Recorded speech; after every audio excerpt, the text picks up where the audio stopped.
It's on! It is definitely on. We're here with Disney Parks Talk live at laughingplace.com. I'm Rebecca Mosley, the co-founder here, and usually my husband Doobie is along with us, but he's not here today, and instead it's just the three of us. So off to my left is Jeremiah, who covers all things East Coast theme parks, and down below there with all the Star Wars paraphernalia in the background is our Mike Celestino, our West Coast correspondent. And we're going to be bringing you the news and stories of the week around Disney parks. How you guys doing? How are you doing, Jeremiah? I'll start with you. I'm doing bueno. I think, after the 50th, we're almost 3 weeks ago. It seems like everything just slowed down to a crawl here. And then now Mike has to deal with all the hubbub. Yeah. How are things going for you over on the West Coast, Mike? Yeah, pretty good. I did Delusion over the weekend, which is my favorite Halloween type activity here in Southern California. So I'm still riding high off of that. Oh, cool. Is that something you've done, Jeremiah? These are things I don't dabble in. I am easily afraid. I have not done Delusion. I've heard about it. I think it started shortly after I moved. And when I go out, it's usually I just hit like Knott's, Universal, the big stuff. My favorite is actually I didn't do it this year because it hadn't started when I was out there last. But the haunted hayride over at Griffith Park was always a fun one. Oh, okay.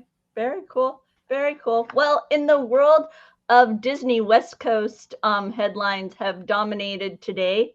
And yeah, what was I supposed to ask you about the fedora? No, I was just putting it on because I was trying to see if my hair was doing something bad. And it's fine. Oh, okay. Especially since the kid's fedora doesn't. Oh, gotcha.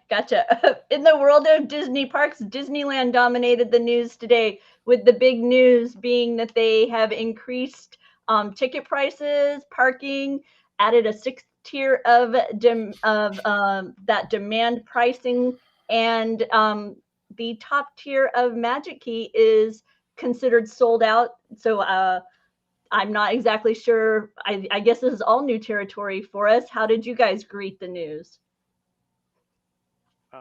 Since Mike has to go in more detail, I'll just. So I'm always the. Am I frozen or is it just?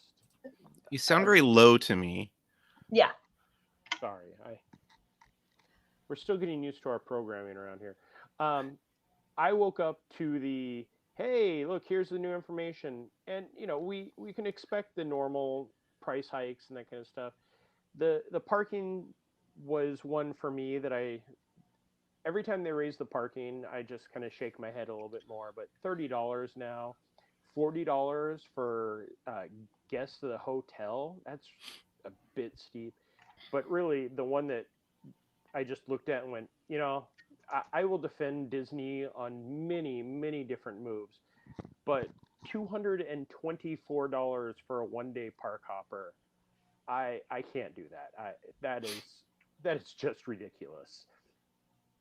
It is an amazing idea, Mike. What were your thoughts as the news broke today that we've now a single day ticket can be as high as 164 with the park hopper at the 224 mark? Yeah, every time this happens, just makes me think back to when I was in college and you would get annual pass for $99. Yeah. But then, I'm sure people many decades before that were paying way less, obviously. But it does seem pricey. And then as far as the Magic Key, Dream Key selling out, I'm kind of surprised it didn't happen sooner, I guess. But, with all the dates having been booked up so consistently, but I have to wonder, is with all the other Magic Keys still being available, is it still going to be a problem going into 2022? Is that something that you yourself have run into with trying to make reservations, or have you been able to, because you're not so much focused on weekend attendance, have you been able to get dates when you've wanted them? I haven't really had a problem yet. There were like one or two times where I was in the neighborhood and I was kind of like, I kind of wish I could go to the park, but it's just not possible. I do miss that about having a annual pass. It's just like, it's not possible to go to the park as a spur of the moment kind of thing. You do have to plan weeks and weeks in advance, but I haven't had a problem booking the dates that I wanted to in the future. If that makes sense. Yeah, no, totally. And as Jeffrey points out, there were other ways that we thought they might end up tweaking this new Magic Key program. But as he says, the 66-day promo isn't even quite done yet. That was where you would get a special package if you booked kind of like a charter member welcome. And so they didn't even make it to the end of that sale period before they ended up suspending sales on that. Oh, speaking of which, I got my package in the mail. You did? Yeah, I had one already from a media preview, but do you want to do an unboxing live on the stream? Yeah. Oh, sure. Yeah. Okay, let me go and grab it. Well, Jeremiah will talk East Coast while you do that. Oh no, I'll continue to talk West Coast. Because I will say that I'm proud of Disney for actually. Wow, Mike got that really fast. I'm thinking it's in another room, but no, it's right there. So I'm proud of Disneyland for putting a cap on the Dream keys. Like just like you had said regarding the individual Lightning Lane, Disney can make their own money with this stuff, and putting a cap on it and saying it's sold out is definitely a step in the right direction. One of the things that my friend Scott pointed out is, we're not in the great PR time for Disney with Genie Plus kind of being a nickel and diming. One of the things he said is, I feel like it would have been better if they waited until they brought the trams back, or they announced exactly when the trams are coming back, to go, hey, and by the way, parking's going up in this, not like, hey, by the way, trams are coming back sometime next year. Oh, right. And we're going to start charging you a ton of money. That is the announcement, is trams are coming back early next year. So yeah. A little bit generic. I'm surprised that we didn't. I'm surprised that they didn't have a higher price point and lower numbers, and I'm still very perplexed as to what the goal is with this, because I think with the COVID scenario, it seemed like they were at a point where they could kind of revamp the annual pass holder program, and it was so like not different as far as the seemingly plethora of ticketing out there in this membership scenario, but yet you still have the same limited attendance opportunities. And so I'm perplexed as to what was the goal here. So I want to talk, Gio, about the takes money to fix the trams. So when I was out in California the other day, or a few weeks ago, and I was around a lot of Magic Key holders, and I loved hearing the rumors of, one, rats had gotten into the trams and gnawed apart the wire, so that was why they went back. And the other one was they were left out in the sun too long, and that's why they weren't working. Neither one of those is true. As it turns out, Disney, just like most other companies in the world, can't get enough people to work there to do everything that's needed, and parking lot trams is one of the lower tier things that's needed. It seems to me that the labor issue is part of what has kept the trams from returning. Yeah. Window to the Magic, I guess they were anticipating a $2,000 price point. So I'm still, like I say, I'm still intrigued by it. I'm waiting to see what the next step is. Just like Genie Plus, like I'm wondering if Genie Plus is gonna become very, very challenging to book in the same way that Magic Key is, because we're seeing that window get smaller and smaller as to how far out in the day things are available. But let's get Mike to open up his Magic Key, and then we can talk more money. Ooh, is it purpley? Make him big. I don't want to. Yes, you're right. I will. Thank you. Yeah. Hi, Rebecca. I'm learning. There you are. See. Oh, I've lost Mike's mic.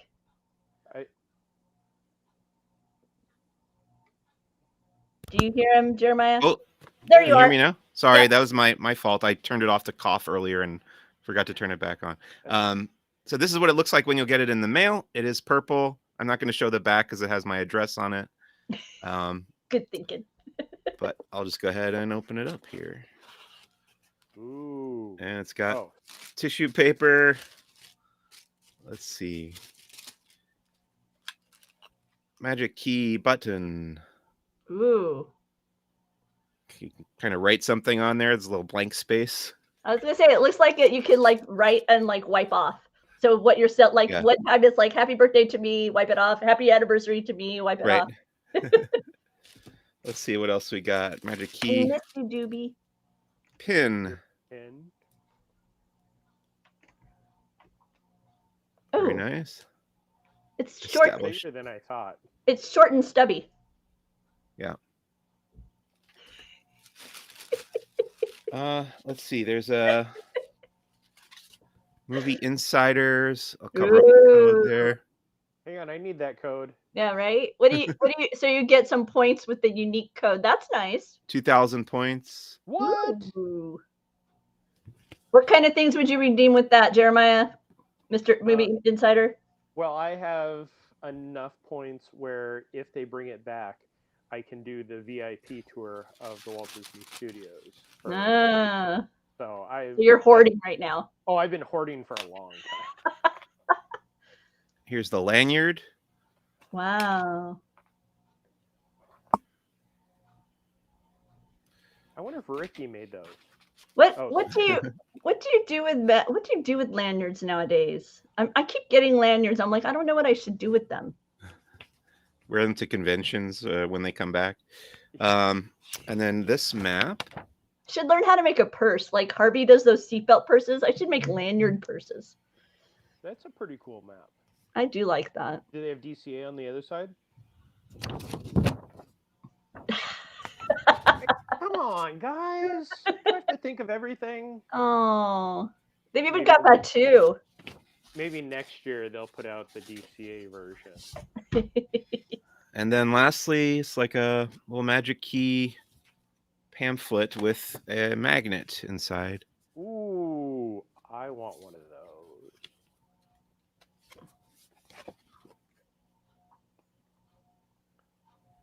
Hey, look, all about the Disneyland app, pre-Genie Plus. Wait, they do have DCA on the back? Oh, never mind.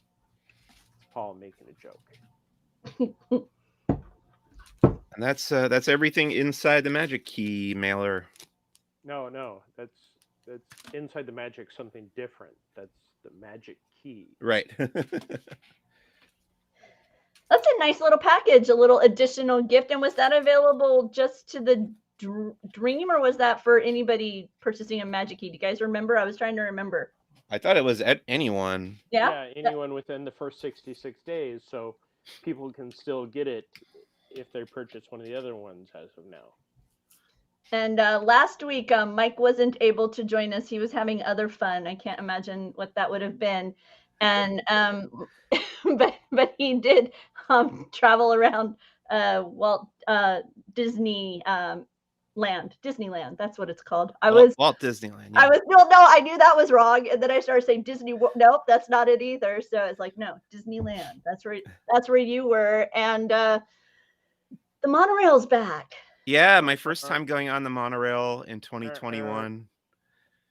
It was great. Every time you say it, I have to do the horn. Oh, I know. Was there anything particularly noticeable, different, exciting as you were, riding the highway in the sky? I can't say there was anything too different about it, but it was just very exciting to be back up there. And if you go to the Laughing Place YouTube channel, there's a full video of my round trip. Yep. One of the best things about that right there, that is the coolest thing you could possibly have, is seeing the sub-lagoon drain. Yeah, I did go a couple times and snap some pictures of the completely drained submarine lagoon. Why is Window to the Magic saying he has to pedal, Jeremiah? I don't know. Okay. I think he's making a joke about getting the monorail around. I Ah, haven't had the monorail breakdown yet. gotcha. See, Doobie's not here to ask you guys ridiculous questions. I don't do the ridiculous question asking. And I'm right too there is on target. why $224 and the Dream Key is sold out. It's amazing. That is an impressive queue for the Matterhorn. Are they queuing on one side? Yeah, it only goes down that one, the east side. Yeah, the new Yeah. queue is really nice, really well done. Like, I was impressed with that. I hadn't gone through the new queue since they had finished it all, and it's really nice. They did an excellent job. I know it's been a year and a half, 2 years and a half. I hadn't been on them. I haven't been. You can tell I haven't been on the Matterhorn in a long time. Gideon isn't a thrill ride dude, and Doobie isn't going to be riding Matterhorn, and so I don't. I'm not going to go by myself. So I haven't been on the Matterhorn since the last trip I took to Disneyland by myself, actually. So yeah. But let's see over at DCA, Mike. What'd you spot over there? I will share a picture. You can tell us about it. Oh yeah, so the submarine lagoon in Disneyland is not the only thing that's completely drained. Also, Paradise Bay at Disney California Adventure has no water in it whatsoever. And actually, there's a tiny bit of a puddle there. There it is. I see Nice. water. Just to And- prove you wrong for that Yeah. one. I was gonna say, if it's been raining down there, anything like it's been raining up here, there's plenty more water in there. Hey, It's been raining all day here. Yeah. we've had rain here for the past 2 days, surprisingly. So it's just like all of the U.S. But the entire platform of World of Color is exposed right now. I did see at least one or two people down there working on it. So hopefully they're prepping that to come back at some point in the future. I'm learning how the comments move, and I miss them. Nathan, the trams are reportedly returning early 2022 at Disneyland. They announced today. They said early 2022. So that's what was part of today's announcements, along with the ticket increases and the Magic Key sales of the Dream level currently being suspended. They also, let's see, Jeremiah over at Epcot, they announced the return of a popular seasonal entertainment, right? Or seasonal festival. My favorite, the International Festival of the Arts. This is, if you've not been to Epcot during Festival of the Arts, sadly, the Festival of the Arts started as, hey, we need something in the early part of the year when nobody comes after Marathon. And originally it was more about the arts, and they had the amazing Broadway concert series where they have Broadway actors and actresses come out and do performances of Disney music ranging from the popular Beauty and the Beast, Aladdin. They had Freaky Friday, which was a Disney Plus, no, before Disney Plus, Disney Channel special that was musical. So they'll do all sorts of songs, but in the past few years, they, just like they've done with every festival, it is the International Festival of the Arts and food. So there's tons of food, but they put special effort in the food. Like they'll have deconstructed items, so everything ties together with Festival of the Arts, and it starts January 14th. I don't recall if they actually said a ending date. February 21st. So it's not a very long festival, which is what makes it challenging. I know that it every year when Doobie does the walk and talk with you during the Epcot Festival of the Arts, he is frustrated that he is not able to make it out there soon enough to experience. Not like Food and Wine or Flower and Garden, the last half of the year. It's a very short little focus, but it is the creativity of it, the artistry of it is a unique experience among the Disney festivals. And yeah, I kind of hope we'll make it out there this year. Have you had a chance, Mike C, to be at Epcot during this event? I have never been there. I would love to see it. I've been to Epcot many times. I've just never seen the Festival of the Arts. Yeah, the Broadway concert series, they started the first 2 years, I believe it was just on the weekends, and then they started expanding to 7 days a week. So they will usually have, well, they always have two performers for each week, and they'll switch off days. And then, like the Saturday, they'll have a massive, all four of them performing at once, and What it's I just remember, so much fun. what I remember from one of the recent festivals was the really beautiful like chalk style drawings that were just kind of dotting the landscape throughout Epcot. Really, really beautiful, and just they brought like a fanciful brightness to World Showcase. Yeah, it came back this year, but it was just a taste of Festival of the Arts. Um, and they had the chalk art and some of the other artists. They'll have the people that'll stand really still and then scare the kids, because that's something that needs to happen in 2021. But what the kids are doing in that is they always have the mural wall, or it's a paint by numbers wall, and you'll wait in line. They'll give you a certain number and a paint color. You go out there, you paint like 4 or 5 squares, and then they'll give you like a postcard or a bookmark of what the mural is. And that's always been a fun thing. It was funny the first year. I think the murals, they had 3, I believe, and they were putting them up along the wall for Cosmic Rewind.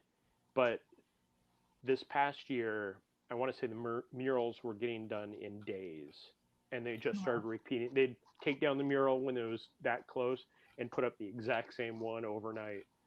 So you'd paint one night and come back the next day, and you could almost paint the exact same squares. And over back at Disneyland, Mike, you had a chance to see some of the new set pieces that have come to the Magic Key Lounge. I don't think it's called Lounge. It has some weird name like Escape or something. I'll come up They with told me it was just called the Magic Key Starcade Experience, but that's I don't know it, if that has experience. changed. No, that's Yeah. it. The Magic Key I want the Experience. Magic Key escape room though. Yeah, so they switched over part of it last time I was there to Christmas time, as opposed to Halloween, which is what it was when it first opened. And we're still under the impression that this is ending right at the end of October. That's what the announcement was, and there hasn't been any update, correct? Yeah, so there's the new Christmas holiday season backdrop for the character. When I was there, I was waiting for the characters to come out, but they never came out. So as far as I know, I hadn't seen anybody. Have you seen any pictures of Mickey and Minnie coming out? I have seen a couple of pictures. I think yesterday I saw a couple of pictures pop up on Twitter, and it was in those outfits that had been featured in the Disney Parks blog post. Okay. Where he's he's in a puffy jacket.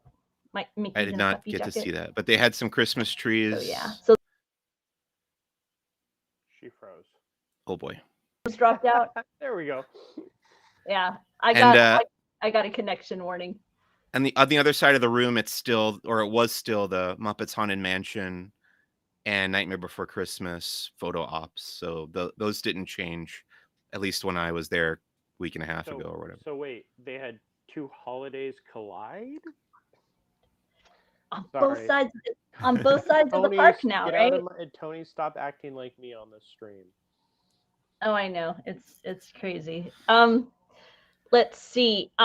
Mike, did you get a chance to check out the new holiday store that popped up on Main Street? Had that opened during your trip? It was not open yet when I was there. It opened like 3 days later or something. Pizza Ponte. Oh wait, no.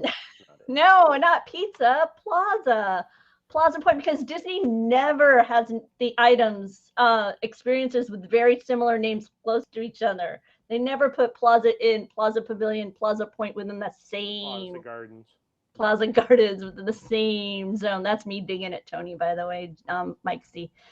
So yeah, the new holiday store has opened up at Disneyland. It's really beautiful. The images from the interior. It was previously like a little it had been a camera shop location. Kodak shop forever. But cameras not not so common anymore, right? I mean, you just take pictures with your phone, so they didn't need the space for that. So now it's a beautiful holiday store. Yeah, this is the other problem with the Magic Key is that previously, if something like this opened and we wanted pictures of it for the site, I would just run down there. But because we already have dates booked, and I'm pretty sure when this opened, that next week and the week following was already booked. So Mm-hmm. I just got to wait for my next date to roll around, and we'll check it out. It's a little bit different, but we're still able to get a little bit of images and pictures out there for you, and report on what's happening, even though they may not necessarily be directly from Mike. Mike will give you his thoughts on it in a couple of days once he makes it over there. Oh, apparently Doobie needs to know what's the best present that Mike got as a child. I like Paul's answer for that. I wasn't working for LP yet as a child. No, yeah, he's But you're a child at heart, Mike. Yeah, child at heart. I got the Technodrome, the big Ninja Turtles play set. You guys remember the Technodrome? He does. No, he does. It was the villain's base from the Ninja Turtles. It was massive. Yeah. I was super excited about that. Apparently, Tony didn't appreciate me bringing that up because he points out that locations based on titles are exempt from his rule of similarly named attractions being close to each other, because he gets upset when we mistakenly refer to this coming attraction as Mission Rewind because its name is Cosmic Rewind, and Tony thinks that we should all understand that they would never put Mission Rewind by Mission Space. Yeah. So Cosmic Rewind. How excited are you that filming's begun? I'm going to call it Cosmic Breakout. I know. I did that at one point during a live stream. There you go. It's great James Gunn gives us updates on things. I mean, I feel like we need to just monitor his tweets at all times for anything, because he'll send out a random tweet like 3 o'clock in the morning with a photo. But yeah, he confirmed that the filming for Guardians of the Galaxy Mission Cosmic Breakout Rewind Part 2, Electric Boogaloo, it has started. But the funny thing is, with the original, or with Mission Breakout, he filmed that while he was filming Guardians of the Galaxy 2. They haven't started filming Guardians of the Galaxy 3, but he has started filming the footage for Cosmic Rewind, at least. So Disney and Marvel seem to be ponying up some money for that. I'm very excited about this attraction because it sounds like it's gonna be like for me, Marvel is like Guardians of the Galaxy is what I like, and this sounds like an attraction I'm gonna enjoy. Nope.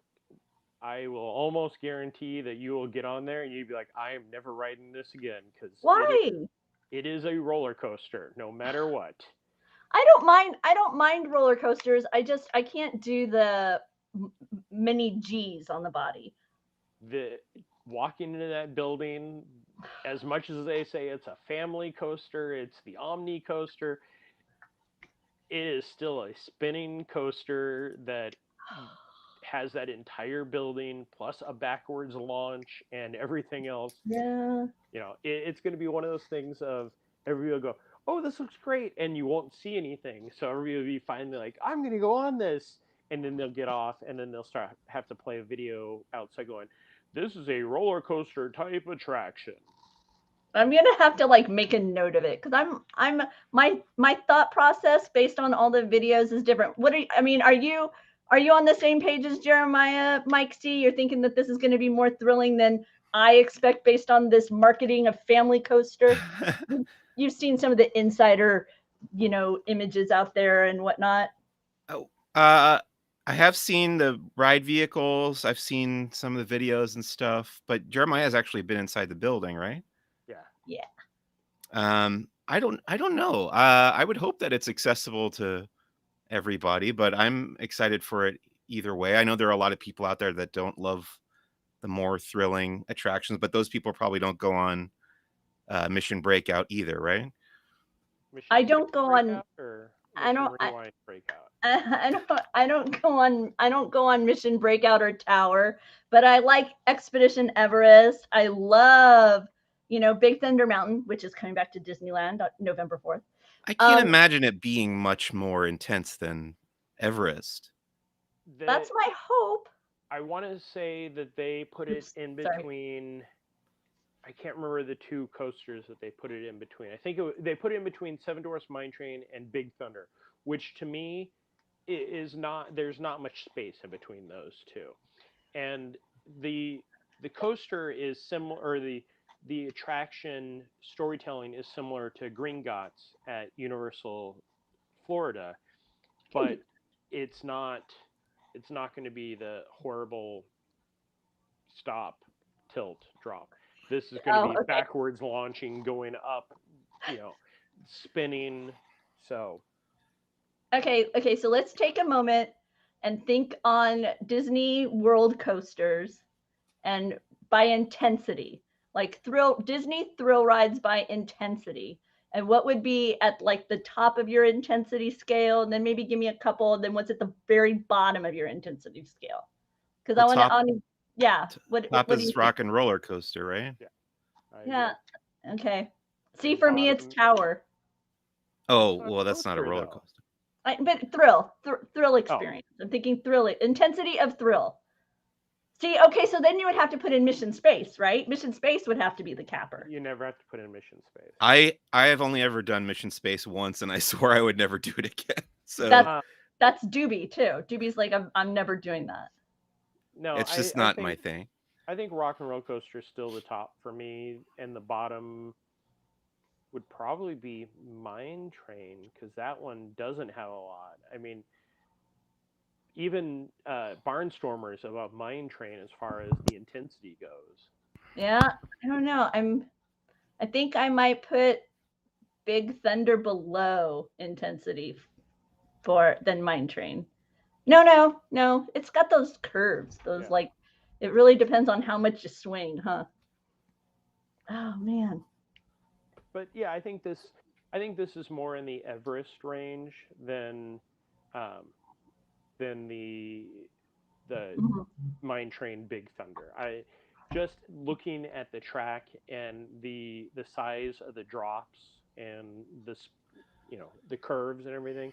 And you also have to think that entire building, the coaster takes up that entire building. So that alone just shows how much more than Everest really is. So I it may be close to Rock and Roller Coaster without the loops. And do you guys get asked that kind of stuff a lot? Because I wonder if that's like because I'm a mom thing that I get. There have been so many times when I've been in line at Disneyland or Walt Disney World, and I'll be asked about coasters, and and I'm lucky enough because in that I've traveled to a lot of different amusement parks and theme parks, so I can tend to find something that they've ridden somewhere else, and this is like their first trip to Disney, that I can give them some sort of comparison. But sometimes it's really hard because it's like, well, my kid loved Matterhorn. Do you think he's gonna like Big Thunder? Or my kid loved Big Thunder. Do you think he'll like Space Mountain? And you're kind of like, well, the fear element is gonna be different in every ride. Rebecca, you know who is a great person to ask about for that when you're planning your vacation? Becky at Mouse Fan Travel. She will answer all those questions and can help you plan for your entire family. They do. They have really knowledgeable travel agents. They've gone many times, so they can speak to their own experiences and help guide you as you make your travel arrangements. But seriously, do you guys get asked that, or is that like a mom thing? No, you mean asked by strangers? Yeah. Doesn't really happen to me. Happens to you. Yes. No, I've definitely been there with usually it's not so much coasters, because most of the coasters out here, people know what they're looking at. But, when I've been in line for Runaway Railway, and people are like, what is this like?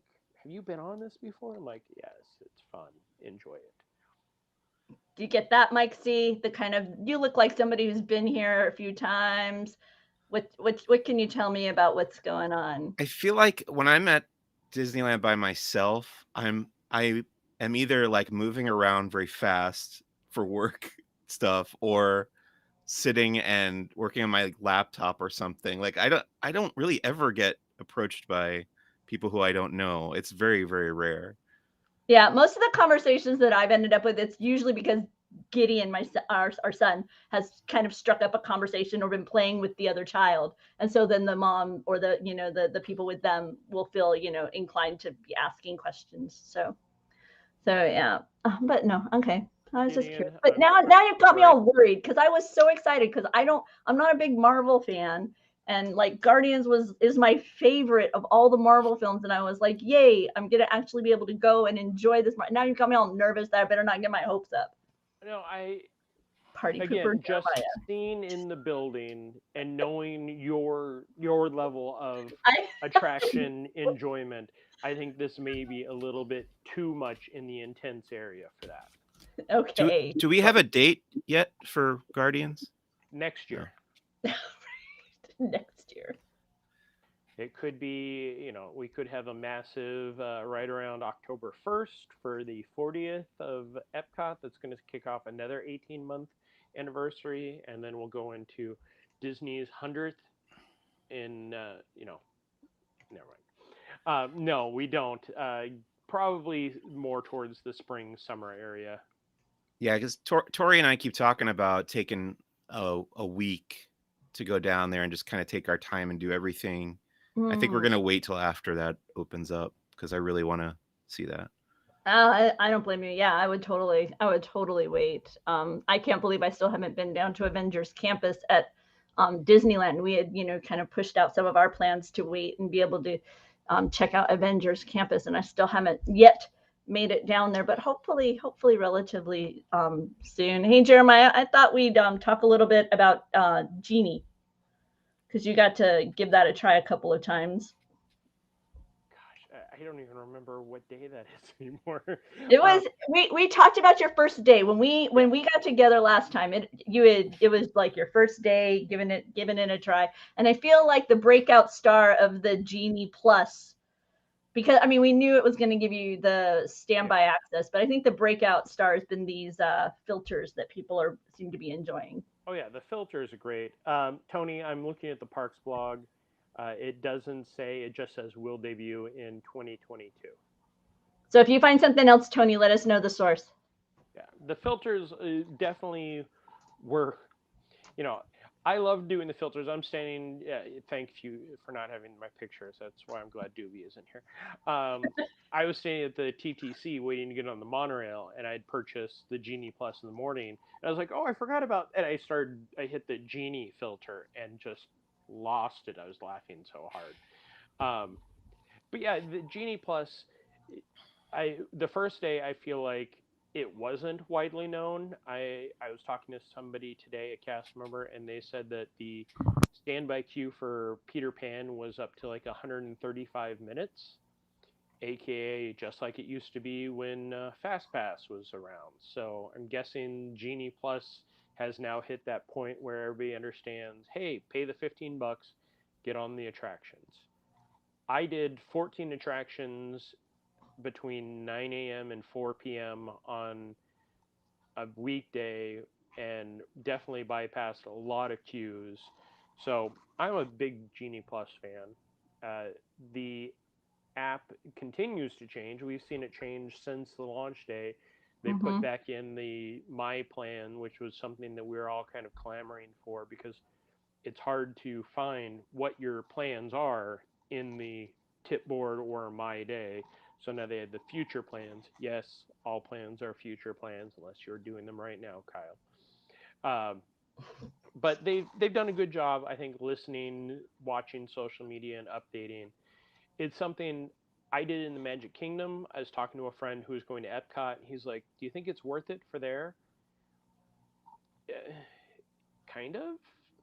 I mean, you're paying $15 to get on Spaceship Earth, Mission Space Rewind Cosmically, Living with the Land, Finding Nemo,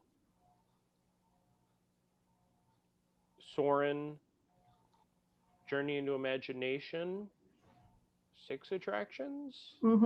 I think well, Turtle Talk could be a seventh one. So, you know, it's something if you want to go and make sure you hit everything really fast and do the not listen to the tip board or to the my day and just book, it could definitely be beneficial. But if you go and do like I always suggest, either get there first thing in the morning, hit the attractions away from Spaceship Earth, and then stay till closing when everything has a 5 minute wait. Yeah. It, Gio points out that there's a kind of an odd aspect to it with the virtual queue, because with Remy's Ratatouille Adventure, it shows you that there's a 390-minute total wait, because the virtual queue, that's the block of time that is kind of set aside for that virtual queue. And so when you hit the button to join the virtual queue, your window can kind of fall anywhere within that time frame. The wait itself, when you are actually standing at the location, is not going to approach that. So I wish there was a better way for them to kind of communicate that. I'm not even sure how you would really communicate that, because, like I say, if you are wanting to use the virtual queue, you have to be willing to kind of jump into change your plans for the day at some point along this, multiple hour window, which is why I think we're seeing the lightning lane individual lightning lane purchases do well with the Remy attraction, because I think then you're able to specifically book the time, be more aware of what time you're setting aside to tackle Remy, because it's in a bit of a unique, location. And yeah, it would be nice. I agree with Gio. It would be nice if they would show you kind of what groups are loading, like they had been doing with Rise of the Resistance, where you saw, now loading groups 65 through 70, or, or whatever. And so you had a kind of a better idea of where things were. I haven't joined the virtual queue, so I don't know if that interface changes. yeah, it's Once you just do. like Rise, where you can go in and see what you are. I mean, the basic reason why they put the 390 and they don't show that is just like why we're here. Sadly, many guests don't understand what a virtual queue is, what Genie Plus is. So if they actually look at the app and they go, why does it say 390 minutes? 390 minutes is a big way to dissuade somebody from going all the way back to France going, hey, I want to get in this queue that's 390 minutes long. Mm-hmm. So, yes, there's definite ways that they could fix things. And I'm sure that as it goes on, they will. But overall, I think tomorrow I may wake up and try to join the virtual queue for Remy and see how that goes. I haven't done any of the individual lightning lanes I've yet. been noticing that the window seems to be getting smaller for availability on Slinky Dog Dash. And I think it was Rise, but I'm trying to begin to pay more attention to kind of when rides are beginning to be unavailable when they're beginning to sell out. And I'm noticing that window's getting to be a little bit tighter than it had been initially. You were kind of going all the way up until park close before you were seeing a large number of attractions be unavailable, because I think they ended at a certain point before park close, just like they did with Fast Pass. Fast Pass only went up to a certain time of day. So beginning to pay attention to some of that, because that'll help families plan their trips. Because if your return window is 2 hours away, then you can grab a secondary return. You can grab a secondary bypass, lightning lane access. And so, to use up your Genie Plus lightning lane the most efficient, right, at studios, it's good to know that Slinky Dog's going to go very early in the day. So if you see Slinky Dog available, grab it. And then chances are your turn time will be far enough out that you aren't locked into that single hold, for terribly long. Oh, wait, it's Slinky Dog's individual, right? You have to buy it, right? No? Runaway Railway and Oh, that's right. Yeah. No, that's right. hold I'm on, still totally just like second guess, because originally it was like it was Yeah. Runaway Railway, and then it went back, and so Yeah. I'm actually bringing up the app to look at my Okay, yeah, no, make sure on that for me too. But so just that's one of the things that as you think about your day, there's going to be more and more data. It's only been out for a week now, and all of the Disney web fan sites like Laughing Place and others are doing our best to kind of gather up that data so that we can kind of offer a bit of analysis on patterns we're seeing and whatnot regarding the use of Genie Plus and Genie Plus's lightning lane, as well as the individual lightning lane. And then soon it'll come to Mike C, and then he'll get to do all this down at Disneyland. Do we have a date for that? No, we still don't have one. So as of right now, 7:46 p.m. East Coast time, standby lane for Mickey and Minnie's Runaway Railway is 25 minutes. If you want to purchase for $8 the individual lightning lane, you can purchase as soon as 7:50. And I shouldn't have clicked on that because I don't have a park pass for that. Falcon has a 25-minute wait, no Genie Plus at this time. Muppet Vision has a 10, no Genie Plus. Rock and Roller Coaster has a 30-minute wait. You can book a Genie Plus Lightning Lane at 8:10. Slinky Dog, 80 minutes with no Genie Plus. Star Tours Surprise has a 5-minute wait with a 7:50 Genie Plus. Rise of the Resistance has an 80-minute wait with no individual Lightning Lane available. So you've still got quite a few attractions with a lightning lane available to you if you wanted to, because like I say, they do tend to shut them down a certain period of time prior to park close. From what I've been noticing, I noticed it'll be like a 30 minute prior, and then all of a sudden it'll say no more lightning lane available, that kind of scenario. I haven't yet tracked it exactly to the point, but beginning to pay more attention to that. I wanted to give it a little bit of time because I figured there'd be a lot of anomalies in the beginning, because there were quite a few people with complimentary tries on it and a newness to it. Lots of people giving it a chance. I figured I kind of let it settle out a little bit, and now I'm gonna start paying much more attention to the dynamics of Genie Plus to do our best to provide you all with information on how to best utilize Genie Plus. And as always, Genie itself is free, and it is magnificent in regards to making it much easier to plan your dining when you're in the Disney theme parks, and that's why I'm a fan of it. This one's interesting. I jumped over to the Magic Kingdom. Seven Dwarfs Mine Train has no standby line available, but an 8:15 individual lightning lane. Which attraction? Seven Dwarfs Mine Train. I wonder if it's down. No, it says right now they have the carousel as marked as down. Okay. So who knows? Maybe they're doing the this queue is full type thing. Yep. Well, let's see. Continuing with our headlines for today, there's a little bit of news about the Disney Wish. Not only will it be making its debut as a float in the parade, the Macy's Thanksgiving Day Parade, but we've gotten a little bit more information about Avengers Quantum Encounter Show and some of the talent that we will see making a reprising their roles from the films. So that's on Laughing Place. Also over at Tokyo, You just gave me a nightmare. I thought that was the electric parade for a second. I was going to flip my computer over like it was a card table. Boy, speaking of which, if you haven't tuned in to WDW Radio's latest podcast, there's a two-parter, and our own Jeremiah's over there talking about wonderful Walt Disney World memories. And boy, does he go on a rant about how the electrical parade was just done. They needed to take it back and shoot it. It was amazing. It made me laugh really hard. I'll be honest, Jeremiah.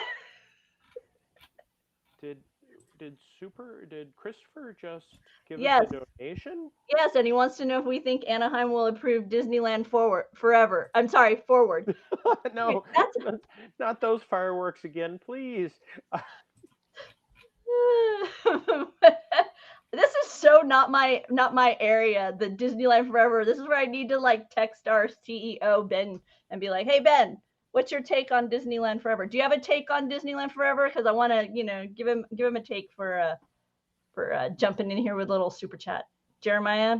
I think they will. I think after all the times that Disneyland and Anaheim have been fighting for the past few years, and when they coming out of the pandemic, and Disneyland is looking to, you know, expand and bring back a lot of jobs and try to get Anaheim, on the same page as them again.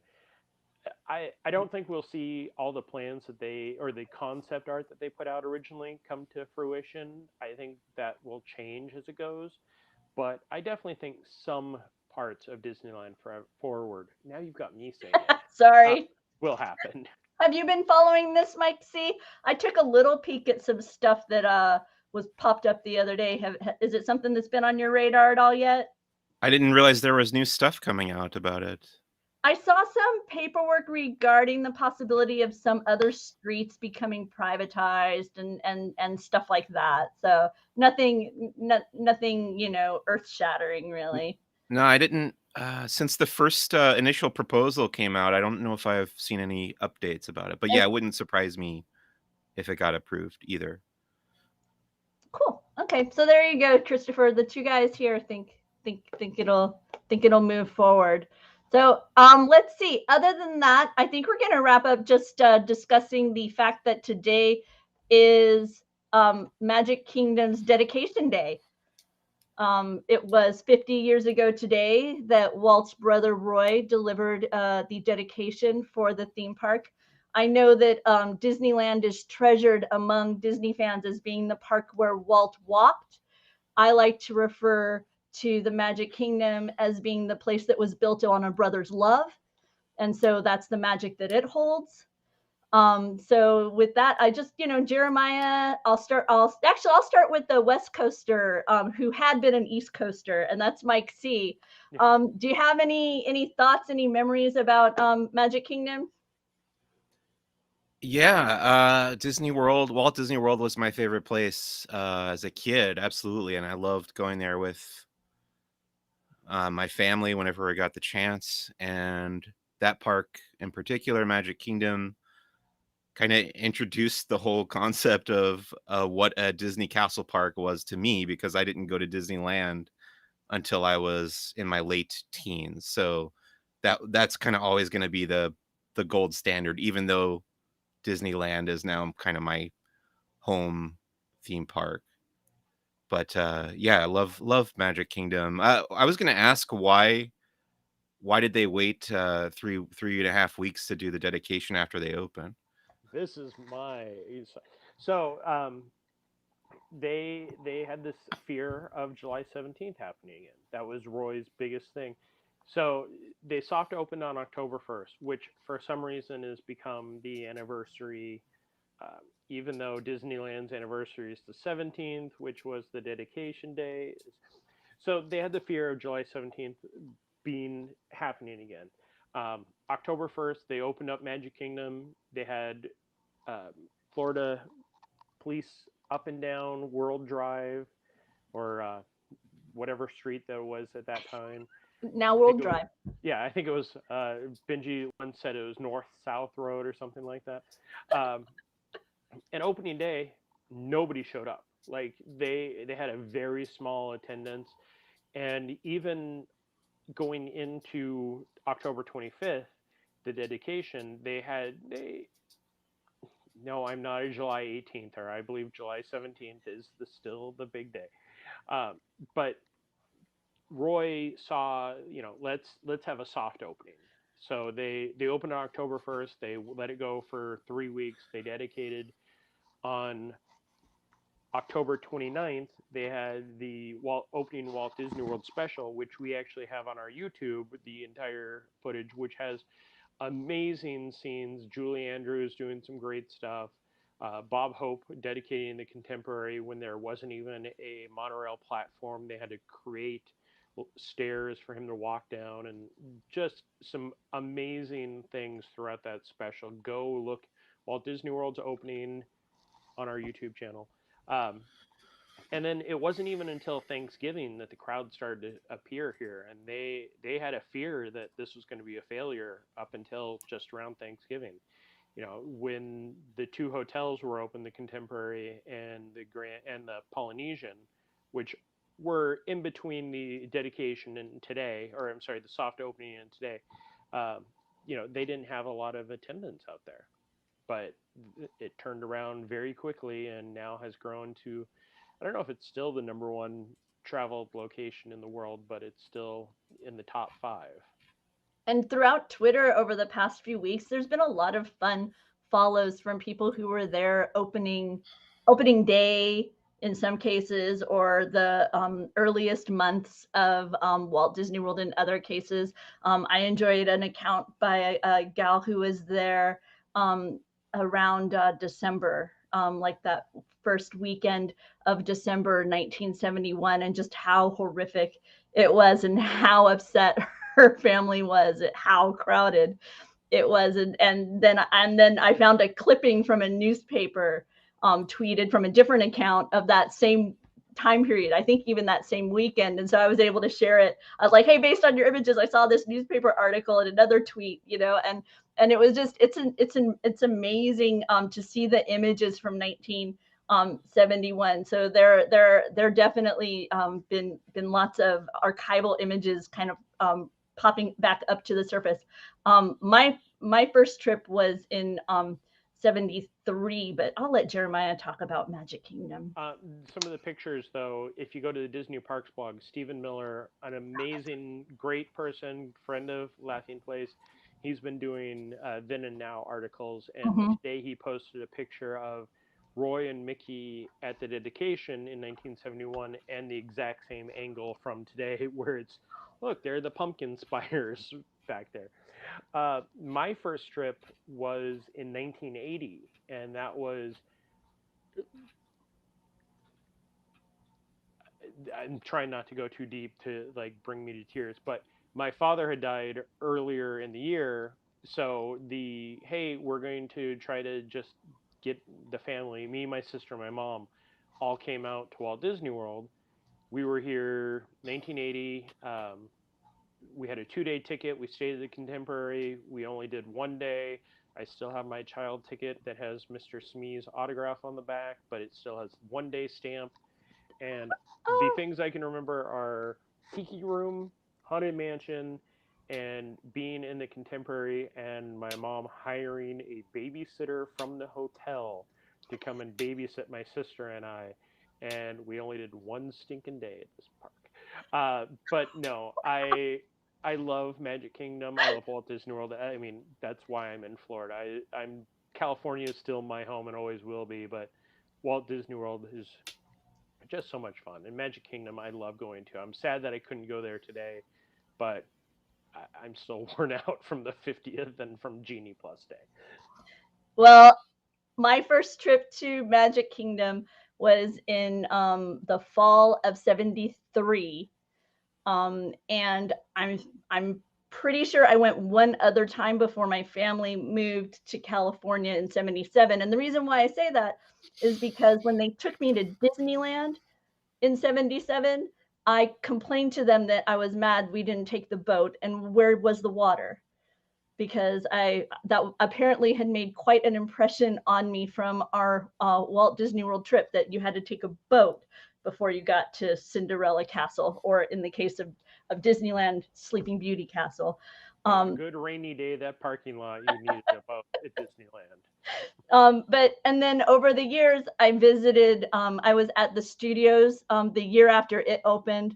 And then I made it back to Walt Disney World more regularly after Animal Kingdom opened. And that was around the time that Juby and I got married and we founded Laughing Place. And so we would make more frequent trips. So I've been a much more frequent guest of the Walt Disney World Resort until I finally moved there and lived there for about a decade. And I'm counting down the days. I've only got about 600 left until I'm back again, living in the shadow of Walt Disney World, because I I think Walt Disney World's incredible. What they've accomplished there is amazing. One of the things that I love more than anything else about Disney theme parks is the message that you can communicate a story in so many different ways, and the way that they through example empower us to tell stories in a variety of ways. And the example I use when I tell people this is Nemo, the story of Nemo and that tale, right? It was a film, and then it was a musical, and then it was a dark ride, and it's even been parts of a parade. And so just, and it's that same story, but yet you can tell it through music, you can tell it through images, you can tell it through puppetry. And that's one of the gifts that I think Disney and their storytelling give us. And that's part of what I love about the Magic Kingdom and Walt Disney World, is that it's so broad, and there's so many. Water park, there's water park fun, there's adventure in the theme park, there's an animal safari. It's amazing the diversity of experiences at Walt Disney World. You can go fishing. Huh? Blizzard Beach is scheduled to close in December. I've already warned Doobie.